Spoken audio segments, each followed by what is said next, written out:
T20 world cup 2026లో భాగంగా పాకిస్తాన్‌తో జరిగిన మ్యాచ్‌లో స్టార్ ప్లేయర్ ఇషాన్ కిషన్ మెరుపు ఇన్నింగ్స్ ఆడాడు. ఇషాన్ కిషన్ 40 బంతుల్లోనే 10 ఫోర్లు, 3 సిక్సర్ల సహాయంతో 77 పరుగులు చేశాడు. ఈ క్రమంలో ఇషాన్ కేవలం 27 బంతుల్లోనే హాఫ్ సెంచరీని పూర్తి చేసుకున్నాడు. ఇది తన టీ20 కెరీర్‌లో 9వ half century. Left handed batsman అయిన ఇషాన్ పాకిస్తాన్‌పై ఒక భారీ రికార్డును నెలకొల్పుతూ యువరాజ్ సింగ్ రికార్డును కూడా బ్రేక్ చేశాడు.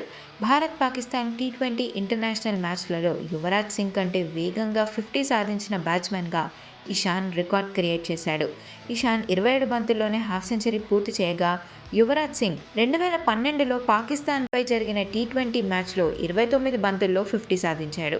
భారత్-పాకిస్తాన్ మ్యాచ్లలో అత్యంత వేగంగా 50 సాధించిన బ్యాటర్ల జాబితాలో ఇషాన్ 3వ స్థానంలో ఉన్నాడు. దాంతో యువీ 4వ స్థానానికి పడిపోయాడు. అలాగే ప్రస్తుత టీ20 వరల్డ్ కప్లో అత్యధిక పరుగులు చేసిన 2వ బ్యాట్స్మన్గా ఇషాన్ కొనసాగుతున్నాడు. 3 మ్యాచ్లలోని 3 ఇన్నింగ్స్లు కలిపి 197.50 స్ట్రైక్ రేట్‌తో 158 పరుగులు చేశాడు.